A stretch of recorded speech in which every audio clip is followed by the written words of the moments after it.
تیجا، 10واں، 40واں یا سالانہ ختم، ان تمام میں مقصود مرنے والے کو ایصال ثواب کرنا ہے۔ اور ایصال ثواب کی مختلف صورتیں ہیں۔ کبھی قرآن پڑھ کر ایصال ثواب کیا جاتا ہے، کبھی ذکر و اذکار کر کے ایصال ثواب کیا جاتا ہے، کبھی صدقہ و خیرات کر کے مرنے والے کی روح کو ایصال ثواب کیا جاتا ہے۔ اور ایصال ثواب کرنا یہ شریعت مطہرہ کے اندر بہت ہی ایک اچھا عمل ہے، اور یہ نبی کریم صلی اللہ علیہ وآلہ وسلم کی احادیث کریمہ سے ثابت ہے۔ جیسا کہ صحیح بخاری حدیث نمبر 1388 میں موجود ہے کہ نبی کریم علیہ السلام کی بارگاہ اقدس کے اندر ایک شخص حاضر ہوئے اور عرض کی، یا رسول اللہ صلی اللہ علیہ وآلہ وسلم، میری والدہ اچانک انتقال کر گئی ہیں،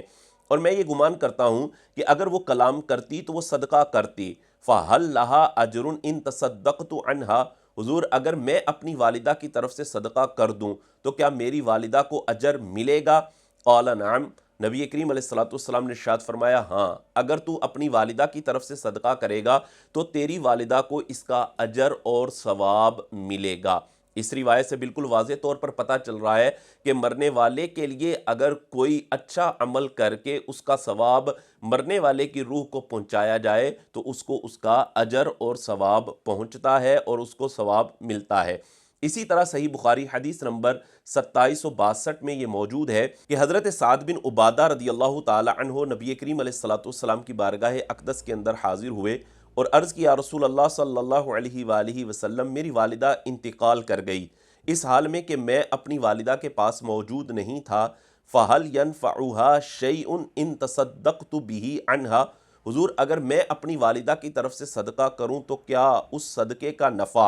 میری والدہ کو پہنچے گا؟ قال نعم، حضور نے ارشاد فرمایا، ہاں، اگر تو اپنی والدہ کی طرف سے صدقہ کرے گا تو اس کا ثواب تیری والدہ کو ضرور ملے گا۔ حضرت سعد بن عبادہ رضی اللہ تعالی عنہ نے عرض کی، یا رسول اللہ صلی اللہ علیہ وآلہ وسلم، میں آپ کو گواہ بناتا ہوں کہ میں یہ اپنا پھلوں والا پورا باغ اپنی والدہ کی طرف سے صدقہ کرتا ہوں۔ اس روایت سے بھی بالکل واضح طور پر پتہ چل رہا ہے کہ مرنے والے کی روح کو اگر کسی عمل کا ثواب پہنچایا جائے تو اس کی روح کو وہ ثواب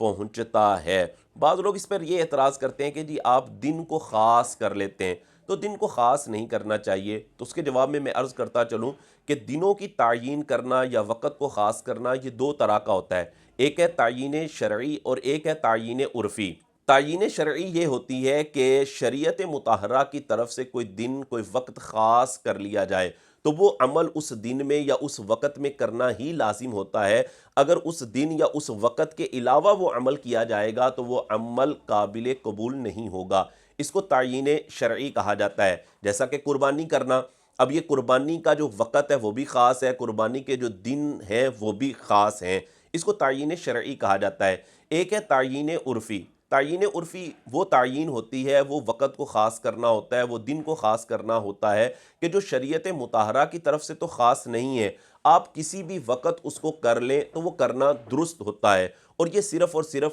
لوگوں کی آسانی کے لیے، لوگوں کی سہولت کے لیے، اپنی آسانی کے لیے کوئی وقت ہم خاص کرتے ہیں۔ جیسے مختلف مواقعوں پر ہم دیکھتے ہیں کہ ہم کسی نہ کسی کام کرنے کو کسی دن کے ساتھ، کسی وقت کے ساتھ خاص کر لیتے ہیں، تو اس کو تعیین عرفی کہا جاتا ہے۔ اسی طرح جو تیجا، 10واں اور 40واں ہے تو مقصود ایصال ثواب ہے۔ اگر وہ ایصال ثواب کی محفل مرنے کے بعد تیسرے دن کی جائے تو ہم اسے تیجا کہہ دیتے ہیں، اگر 10ویں دن ایصال ثواب کی محفل کی جائے تو ہم اس کو 10واں کہہ دیتے ہیں، اور 40ویں دن کی جائے تو اس کو 40واں کہہ دیتے ہیں۔ تو اس طرح دن کو خاص کرنے میں کوئی حرج نہیں ہوتا، اور اگر دنوں کے خاص کرنے کے حوالے سے دلیل پر غور کیا جائے تو صحیح بخاری حدیث نمبر 70 کے اندر یہ موجود ہے کہ حضرت عبداللہ بن مسعود رضی اللہ تعالی عنہ جمعرات کو وعظ و نصیحت کیا کرتے تھے، یعنی آپ نے وعظ و نصیحت کرنے کو جمعرات کے دن کے ساتھ خاص کیا ہوا تھا۔ حالانکہ یہ کیا ہے؟ یہ تعیین شرعی نہیں ہے،